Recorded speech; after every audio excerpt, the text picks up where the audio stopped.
Madam, please begin. Hello and very good morning all.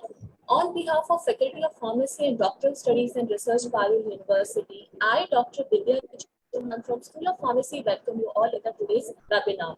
For this webinar, we have a very special renowned personality with us, Dr. Malaysia and Nubi sir. It's a great pleasure to introduce Dr. Malaysia sir to all of you. Sir is having more than 25 years of experience in the teaching in scientific research and 14 years of post-PhD experience. Sir presently associated with the Sri Dhanvantri Pharmacy College in the Kim Surat, Gujarat as a professor and the principal. Sir has demonstrated experience and skill in developing the CV to accommodate different learning styles and minimizing students' comprehension. And Sir has been teaching currently subjects like the pharmaceutical chemistry, medicinal chemistry, pharmaceutical analysis, drug design and discovery for the UG and the PG courses. Sir having the experience in the various instrumental techniques like the 1H NMR, 13C NMR, 19F NMR, 2D NMR, and the UV IRMS and the HRMS. Sir has received various awards and the laureates. Overall research grants received sir till now is the 250 lakhs. And individual out of that individual research grants fetched from the government is the 60 lakh and around the 55 lakhs from the industry. And sir has having various GR and the SRF. And sir also having the more than the eight patents up to now. The main areas of strength of the sirs is the teaching and tutoring in the philosophy, and his main is in the R&D.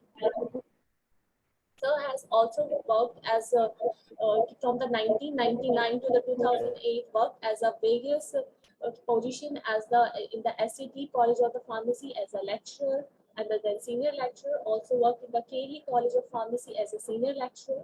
Sir has worked as an assistant professor in the Karnataka BR Natha College of Pharmacy and as an associate professor at the KD College of Pharmacy in Hooghly. And also worked as professor and head of the department and the College of Pharmacy at the Baila, Punjab.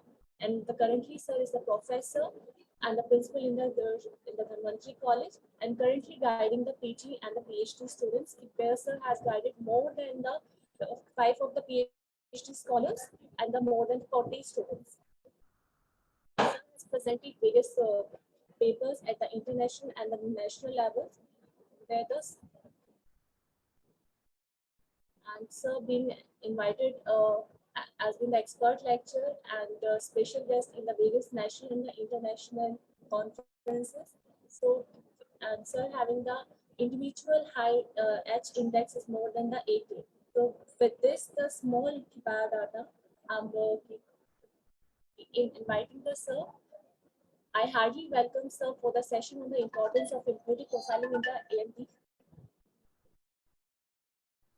So now I request the Dr. Malaysia sir to kindly begin the session.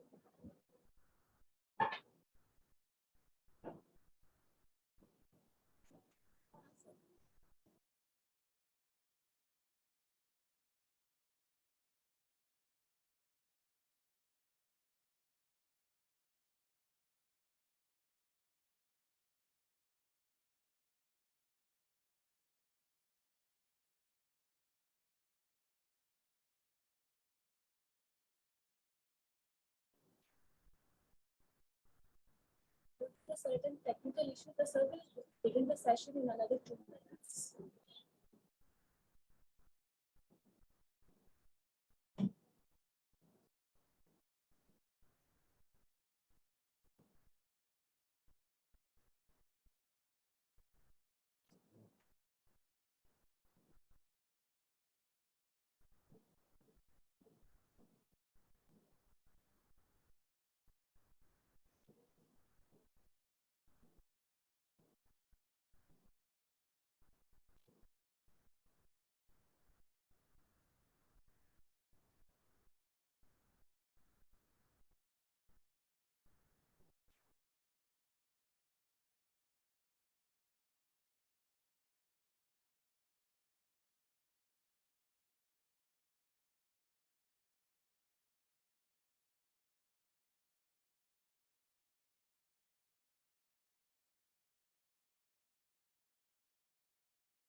You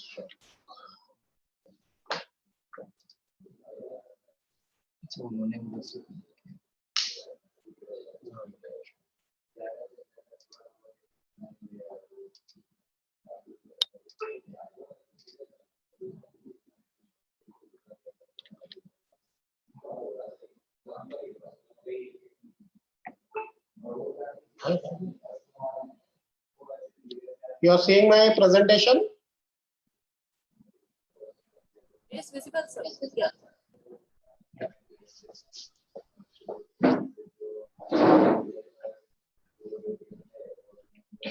CR Patil call कर रहे हैं, उनको बोलिए कोई pharmacology Manoj ji join नहीं।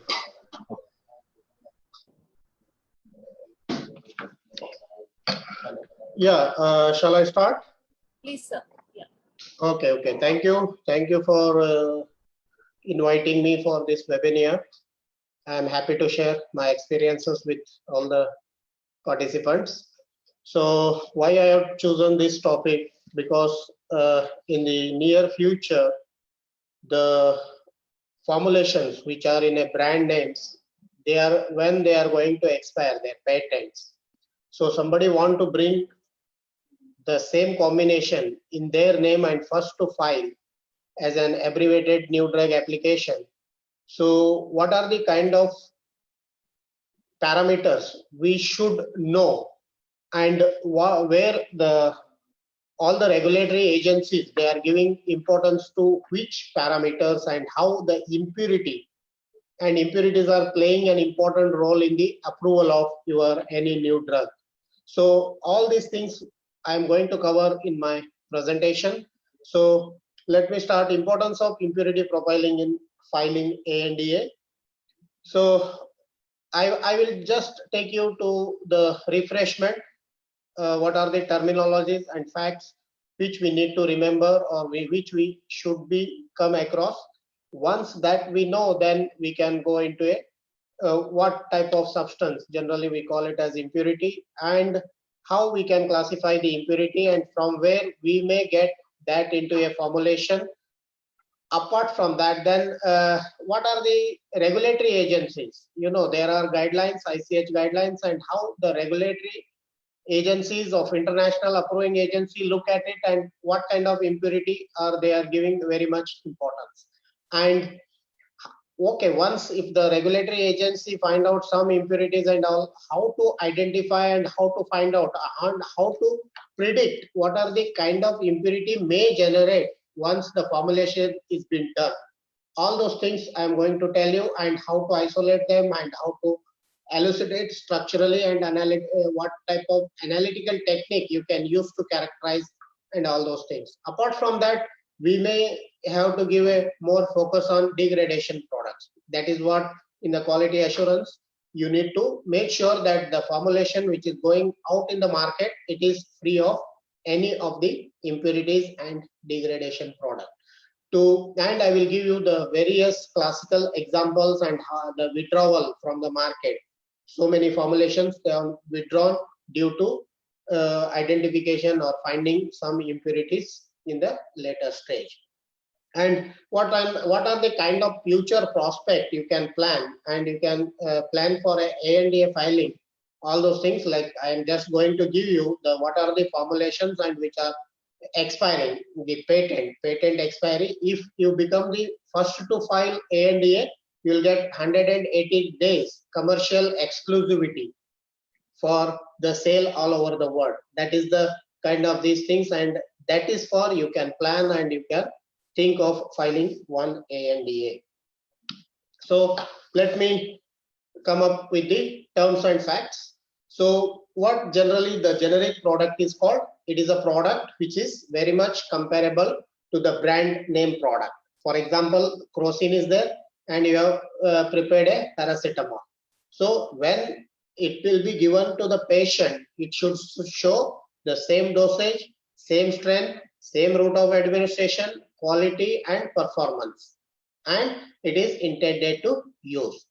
That you can call it as generic, means it is named in the API, active pharmaceutical ingredient name itself. You cannot give any other name, because already the brand drug, it is there. Only when you bring the generic drug product, when the brand drug is being expired, its patent and all other things. Then if you want to file a new formulation or new drug or new API or new things, then that is covered under new drug application, NDA. It is called NDA. It is submitted by manufacturer of drug to the FDA after clinical trial. After completion of clinical trial of all the phases, then they will get a license for sale and marketing of that drug for a specific area. That is around 20 years. Then coming to the ANDA. ANDA is a very important. It is applicable to the formulation. So ANDA is the one, the application which is submitted to FDA for review with the potential approval of generic drug product. See, already brand name has been patented and it has been given 20 years rights they have been given. But suppose you want to bring that brand name combination in the form of generic name into a market, then you have to go for filing abbreviated new drug application. Means you have to become first to file that application so that you will get a rights, market rights of 180 days. So that is the importance of filing ANDA. Once you are filed ANDA, if your one ANDA 180 days commercial rights if you get, then whatever the investment you have done, you can earn more than double of what you have invested. That is how the companies are making money. So where we will get this information? What is the source of getting this information? The FDA has published one book called Orange Book. In the Orange Book, you will get all approved generic equivalents and brand name drugs are listed in this book alone with their therapeutic equivalence and evaluation. Means all the data you will get from this book and it is available. So from there you can take the data and you can compare your generic drug combination and you can go for filing the ANDA. These are the terms and facts we need to remember when we are going ahead with the things. Then you are coming up with the bioequivalence. Bioequivalence is the to be approved by FDA. The generic version must deliver the same amount of active ingredient into a patient's bloodstream, that is absorption, bioavailability, in the same amount that of innovator drug. Innovator drug is nothing but a brand name drug.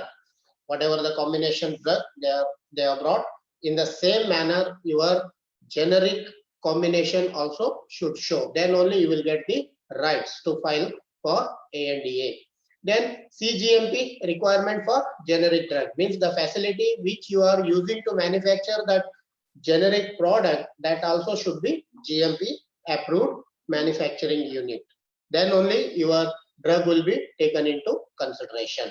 Then the purpose of ANDA, not required to include preclinical and clinical data, means you can exclude preclinical as well as clinical data while filing ANDA. Means you did not to invest money for doing these kind of activities for this generic combination.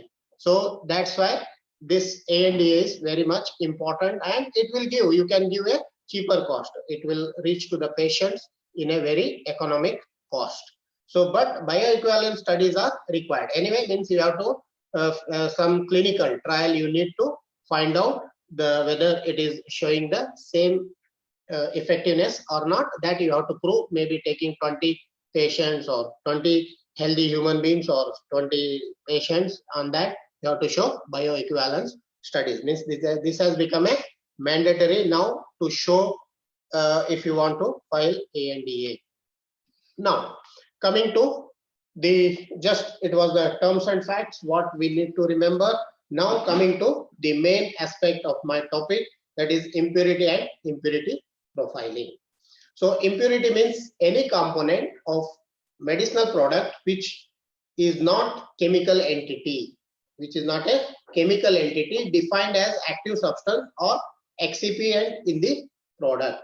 Means apart from excipient and active medicine, any other component which is there in the formulation, that particular substance, you can call it as impurity. Now coming to the impurity profiling. Impurity profiling is a description of the identified and unidentified impurities present in a new drug substance or pharmaceuticals. New drug substance means API, or pharmaceutical means the formulation by suitable analytical method with the aim of detecting, identifying and elucidating the structure and quantitatively determining the impurities, means how much concentration these impurities are present in that particular substance or formulation. Altogether, when we enlist that particular process, you can call it as impurity profiling. Now coming to the degradation and degradation profiling, it's the same. Because of the environment, because of the conditions where we are storing and all, means there are various factors which results due to degradation of active ingredient which is there in the formulation. Due to that reason, any degradation is happening, and profiling of that degradation product is called as degradation profiling. Degradation, you know, the stability indicating method, what generally the QA students work on, they generally try to find out these degradation products and trying to characterize those which are obtained from the APIs. So why this is required? Why this is required? Why we need to know the impurity presence in the pharmaceutical formulation? Two main factors. One is the safety, determining the safety of drug therapy. That means the pharmacological, toxicological profile of the substance. If impurity is there, that impurity has to be free from toxicology. That we need to, and the impact of impurity in the drug substance. The impact of impurity present in drug substance means how much this impurity is impacting on its therapeutic value. These are the two factors why impurities are taking, means why we need to give importance to impurities, and the formulation what we are bringing, it should be free from impurities. So the general classification, you can classify impurity into three classes: organic impurities, inorganic impurities and residual solvents. Organic impurities, it may be API, it may come from API, intermediates, byproducts, degradation products, reagents, ligands and catalysts which have been used to prepare that. Then inorganic, if you are using any metal catalyst in the synthesis and all, they may carry as an impurity. It may be magnesium, it may be palladium, it may be anything. So the reagents, ligands, catalysts, heavy metals and other residual metals, inorganic salts, suppose at the last you are washing with sodium chloride solution. So the sodium chloride may come along with the that particular product. So we need to make sure that these are all free from, the substance is free from all these impurities. Then the solvents which we are using, they are also very much important. For example, acetone, methanol, DMF, DMSO, all these solvents we are using for recrystallization or purification or these things, and they should not carry more than certain ppm. If they are carrying in the formulation or in the API, then that residual solvents also becomes a impurity. So these are the three category of impurities generally you get when you are trying to study on the impurity profiling. So coming to the source of impurity, from where they come, kahan se aata hai? From where these impurity may come. One is the synthesis related impurity, means the API where we are synthesizing, what are all the material we are using for synthesis, they all material becomes an impurity if they coming in the final product. So that is the first. Then formulation related impurity. During the formulation, we may use water, we may use certain solvents, we may use alcohol, we may use so many things. So those may also becomes an impurity. Then degradation related impurities, due to climatic condition, environment, due to the addition of certain reagent, all those things, they may degrade the active substance. Due to that reason also, you may come up with some degradation related impurities. Then crystallization related impurities, you know, when you are punching the tablet with the high pressure and all, sometimes the crystallinity of the API or active pharmaceutical ingredient gets changed, and due to crystallinity change, its therapeutic value also may change. That such effects and all you might have studied, polymorphism and the amorphous and all that kind of things. Means polymorphism generally happens if the crystal is being put into a pressure. So the polymorphism study also become an important when you are going for filing ANDA, because the crystallinity has to be maintained as it is. That is also very important. Then stereochemistry related impurities. Suppose S isomer is active, if R isomer impurity is there, if it is more than the level, then that also will not be. And very most important impurity nowadays, everybody is giving importance, is so many drugs have been withdrawn, all pantoprazole and all those things, the tidines, ranitidine, famotidine and all those things, they have been withdrawn from the market due to genotoxic impurities. They are called nitrosamine. They are genotoxic and their level should not be there at all. So that may not be coming from any of the route of formulation or crystallinity or anything, but they are generating themselves due to coming in contact with oxygen and all other things, it may be formed. So the genotoxic impurity is taking up very importance. So that's why the regulatory bodies ask for this toxicity studies also, if you want to go for studying these things. See, now which are the ICH guidelines which are telling about where you need to give an importance to the impurity. So requirement for assessing safety of impurity covered by quality guidelines from ICH. So the first one is Q3A-R2, that is the rule number, Q3B-R2, Q3C-R5, Q3D and M7.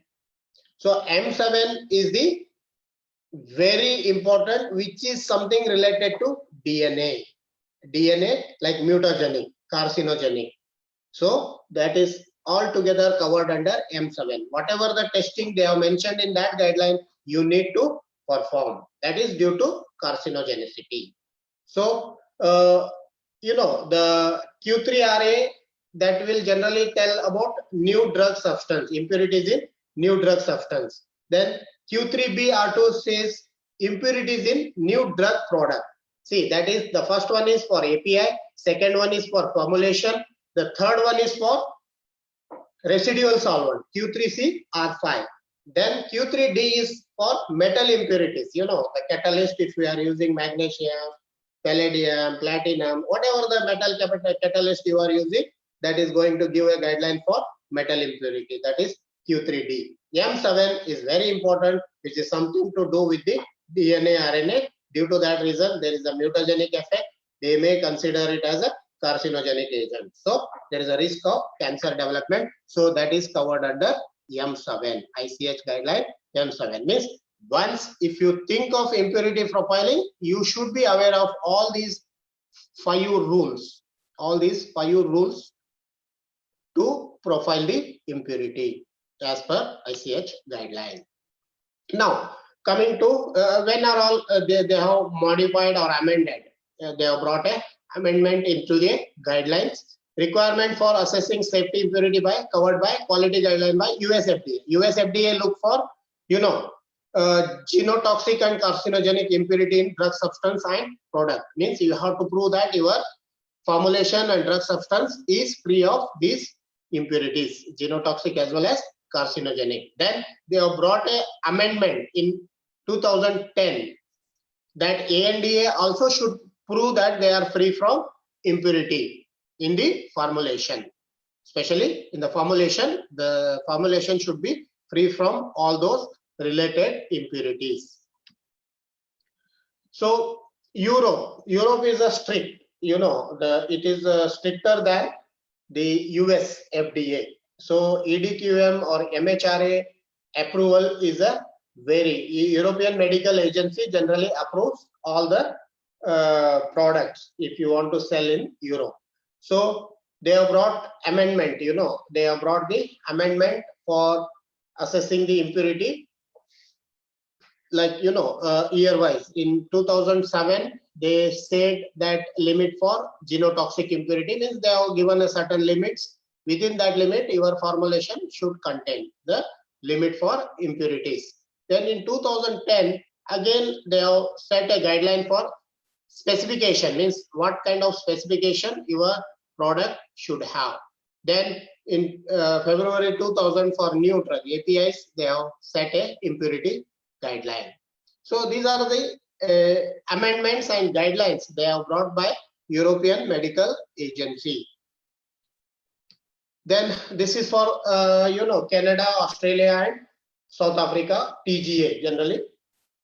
TGA and TDP. These are the, if you want to put your drug into these countries, you have to get approval from that. And they also have certain guidelines for impurity profiling.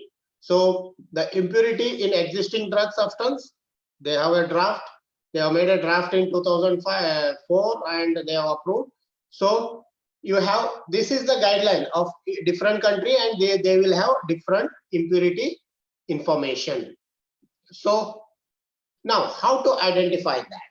How to identify these impurities into a formulation or drug substance or in degradation product? So you have two approaches.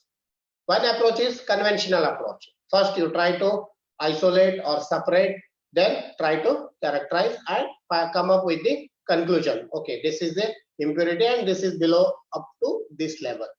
Then the second method is there, hyphenated, means you are using advanced technologies to identify these impurities. So we will study one by one. So in the conventional approach, generally how we start these are the equipments, detection of impurities and degradation products by, first and foremost, you can use HPLC, UPLC, TLC, HPTLC, GC, then capillary electrophoresis, then advanced capillary electrophoresis, the now supercritical fluid, that is SFC. This is an advanced instrument which is available to identify the impurity. But generally 99% HPLC they are using, or UPLC they are using for characterizing the impurities. And how generally it is being done? If you match the relative retention time with the standard impurity. If suppose if you have a marker compounds, already the impurity line of impurity you have, then you just inject into HPLC, find out what is the retention time and compare with your standard formulation, any of those impurities, whether available or not. If available, then list all the potential impurity, including starting material, intermediate, byproduct, reagent, degradation products, based on the knowledge of process of degradation chemistry in the drug. Means you have to see that for the alkalinity, whether your drug is sensitive to alkaline pH or acidic pH or UV light or sunlight, all those things anyhow you are going to study for degradation product. If you are not having the impurity marker compound, then you have to go for structure identification. You have to go for the structure identification. Is the impurity and degradation present at the sufficient level for isolation? First, that also you should know. If it is available in a sufficient level, you can go for separation. If it is not available, then use enriched samples like mother liquor, crop in the case of impurities, or forced degradation of the degradation product. Means you can degrade them or you try to force to undergo impurity formation, then you try to isolate and characterize. So then you can use for isolation, you can use TLC, HPLC, that preparative HPLC, flash chromatography, followed by the purification confirmation with the during the process. Means you can take the sample during the process and try to identify.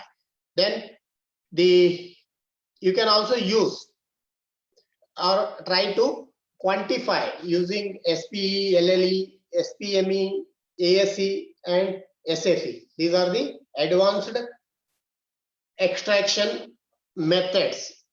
Solid phase extraction, liquid extraction, then solid phase micro extraction, and supercritical fluid extraction. Means these are the advanced technology of extraction methods. So once that isolated, purified and all, then you go for UV, IR, HRMS, one-dimensional, two-dimensional NMR, and elemental analysis. If impurity or degradation obtained in pure and crystal form, then go for X-ray crystallographic studies, so that your all the things will be done. And how you can identify, just do the spiking, and where do the spiking. If the same impurity level is enhancing in your formulation, say that you have identified and successfully come up with the impurity in your hand. Okay, these are the stage where you can, if you follow this process, you can come up with the characterization, till characterization of the impurities. See, when you go for searching a PhD topic for quality assurance people, if you do only stability indicating and all, that will not give you the quantum of work, how much you need to present for your PhD award. So what you can do is, you can take that stability indicating along with impurity profiling of the API which you have chosen, or the combination which you have chosen. Then the quantum of activity you can enhance, and the external also will appreciate if you do such kind of work for your research. And you will come up with a good publication. If you isolate one impurity and publish, you can publish in a very good journal. So the comprehensive strategy for unequivocal structure characterization of impurities and using modern hyphenated techniques. See, this is again a advanced technique which you can use. So suppose you got some sample which they don't know what type of impurity it may be having. Then go for literature search, unknown impurity or degradation product under the investigation, or congenial, means similar type of work, try to search. If we find that, then enrichment of impurity from the mother liquor if necessary. If you can go and take the starting material or the effluent which has come out of that, from that also you can collect and try to identify. Then the degradation product to stress testing, means you can stress and force it to degrade. So that's what we call it as stability indicating method development. Then the impurity profiling method, here what we do, we try to enrich the impurity in the mother liquor itself, then try to identify the profiling of impurity. Then once this is done, then you use liquid chromatography and mass and NMR, use and characterize. So this is how we generally go for advanced technology. Like, you know, if drug is there, direct injection, you can inject into HRMS, MS and HDE studies, high definition extraction studies, so that straight away you will come to know what type of impurities in your formulation or in your drug is there. Then once if you find, then go for separation. How you can separate? Use liquid chromatography followed by HRMS, MS and HDE studies. Then laying down of fragmentation pattern, means with the help of fragmentation pattern also you can come to know that what type of impurity and the behavior, fragmentation behavior, it can be taken from the mass studies. If you are master in the mass spectra, you can easily come to know that what type of impurity it may be having. Then what you can do, generation of further enriched sample if required. And anyway, this is again, then you can go with NMR data acquisition, then comparison by H1 13C depth of all the impurity spectra. And you also use 2D NMRs like COSI and HMBC. These are the 2D NMR techniques which you can use it for your impurity characterization. Then again, once you identified the impurity, then go for higher spectra, then support the structure of unknown by identifying differences in the functional group. Means even you want separate them with the functional group. Your drug may be having some other functional group and the other may be having. But apart from that, you can also use in silico energy calculation for possible multiple structures and epimers and isomers. This is again a different in silico approach. You don't want to do a lot of work, then use in silico energy calculation methods to identify the impurities. Then justify through the mechanistic explanation to the origin of impurity to establishment of degradation pathway and mechanism of degradation. Means if you are doing any in silico studies, you have to logically you should explain from the origin of impurity to degradation pathway to how they are getting degraded. Then again, once that has been established, then you can follow and do the synthesis followed by spiking and confirm the structure. These are the steps what you can do the detection of impurities, and there are various methods, analytical methods you can use and come up with the identification and structural elucidation of the impurity. Now, what guidelines says? What is the threshold for reporting impurities? Guideline will be having certain level. No? Suppose a person consuming less or equal to 2 gram per day that drug, then the reporting threshold should be 0.5%. That means the identification threshold 0.1 and 1 milligram per day, whichever is lower. Then quantification threshold 0.15 or 1 mg per day, whichever is lower. So if the same thing, a person is having 2 gram of that particular drug, more than 2 gram, then the reporting threshold will come still lesser. Means this is the threshold, means this is the maximum level where impurity level can be accepted. Otherwise, anything which is more than this level, then your drug will never be accepted for filing or these things. So again, it is the same thing for a degradation product. If the daily dose is more than 1 mg, then threshold is 5 microgram, whichever is the lower, 1% or less than that, or 0.15 or 1 mg per day, whichever is the lower. Means you can threshold you can fix according to the daily consumption by the patient. Now coming to the classical case report. Why impurity play an important role in the formulation and in the generic drug and in these things? You know, the Teva Pharmaceutical, which is an Israel company, which is earning millions together by filing ANDA. Means they are the highest ANDA filing company in the world.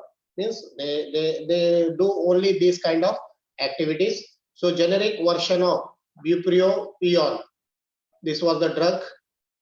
It has yielded unexpected effects. When a patient taken that, it has yielded unexpected. Then they have withdrawn from the market. That means FDA determined in 2012 they were not bioequivalent. Means they are not tested bioequivalence studies. Still they are brought into the market. Again they need to withdraw with the heavy fine. So this is again a Roche Pharma product, Viracept. You know, this has earlier nobody knew that nelafenavir mesylate, this is the antiviral drug. It has been withdrawn from the market due to the toxicity risk. Why? You know, nobody knew from the synthetic route, nobody knew from the any other route, nobody knew. Only they have come to know that due to residual ethanol and methyl sulfonic acid they have used in the synthesis. Due to that reason, this ethyl methane sulfonate was forming, which is very carcinogenic. Due to that reason, this whole product has been withdrawn from the market, or they have taken out of the market. See, this was unknown impurity, even nobody have judged or expected. That's why we should be very careful when we are going for any new formulation or new studies. So again, you know, what is the market size of generic market of our Indian market? 17.3 billion worth drugs in 17-18. Means India is the highest exporter of generic drug to United States and European Union. Then the atorvastatin, the version of Pfizer viral reducing drug, saved 350 million. You know, there was a Ranbaxy was fighting for this case. You know, Pfizer was fighting and Ranbaxy won the case, and the UK has saved 350 million from one generic version of the medicine. Otherwise, they need to pay that much high. See, Novartis for Gleevec, they refused patent renewal, tried to extend patent by making some minor changes to the formulation. Means they have made some minor changes, but they have been again Roche company it was not sufficiently different from previous version. Means there was not much difference with the previous version.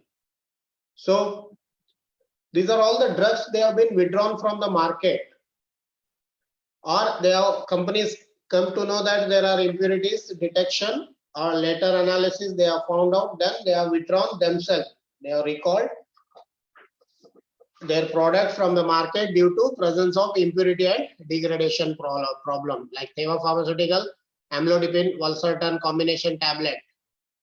They are due to the nitrosamine impurity, you know, NMNDEA in API. There was a nitrosamine impurity. So they are withdrawn from the market. Then again, this Mylan, again it was containing nitrosamine impurity. Due to that reason, they have been withdrawn. Then labeling, incorrect labeling, and stopper was not contain a latex, do not contain a latex. Due to that reason also, they are withdrawn from the market. Then connector cap, housing, potentially exposed connection wire. So this is again a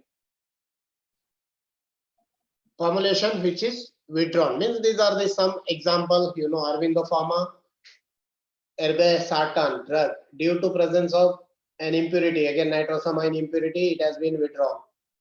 Then dosage cup has incorrect measurement. See, slightest mistake also leads to withdrawal of the formulation from the market. See that measurement, this thing, it was incorrect measurement marking. That reason also they have to withdraw whole formulation. Then product label mix may contain losartan potassium tablet. For mortal cost of these things, they have written for losartan potassium. So that's why they have withdrawn. So this is like there are several examples, they are there, and with their dates due to see identification of impurities. Secondary amines, generally the secondary amines, nitrosamine impurity, that is taking too much withdrawal from the market. If any traces also been found, because they are highly carcinogenic. So this is these things, and just it is a future. If you would like to file any ANDA, just I have made a list of the brand names and their expiring dates. Already we are in 2022. So March is over. Now you have a chance, which will be till December, that Udoport, which is adapalene 0.3% and benzoyl peroxide for acne. You can come up with ANDA filing, first to file. So this is all information, you can get it, and for till 2025 you collect the information. Aim that I should be first to file in 2025 that particular generic version in the market. With this, I hope you have enjoyed my talk. and thank you. Now I am open for your question and answer.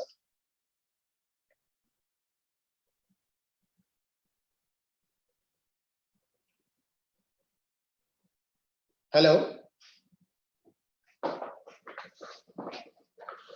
Hello. Hello, sir. Hello.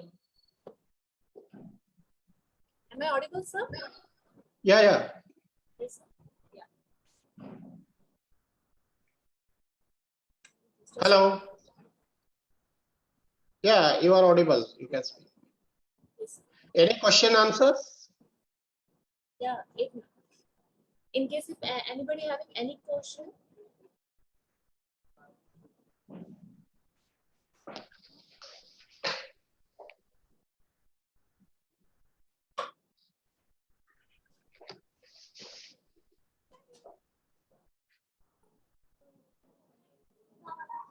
Okay. In case if anybody having a question in the future also, you guys can message me. I will share the question to the sir. Sir, thank you so much for enlightening us on such an informative presentation on the importance of impurity profiling in the ANDA filing, sir. It was a very informative session. So, as a token of appreciation, we would like to facilitate with you e-certificate on the behalf of the Parul University. So, if you allow me, I would like to share my screen, sir. Yeah, yeah.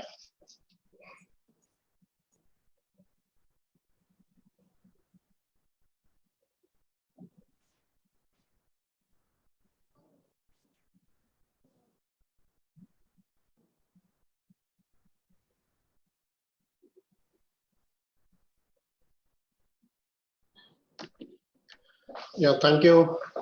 Sir, it was a very informative session on the impurities, like the different type of impurities, and but all the limits we have taken care as per the ICH guidelines.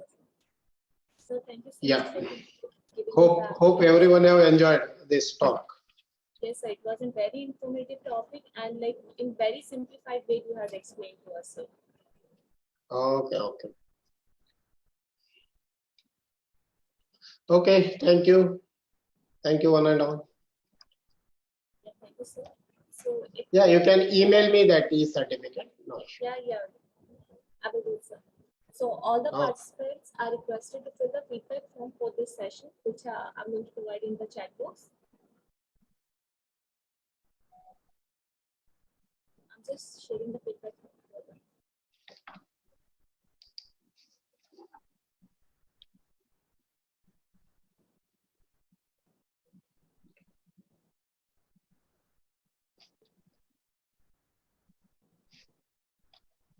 Can I leave?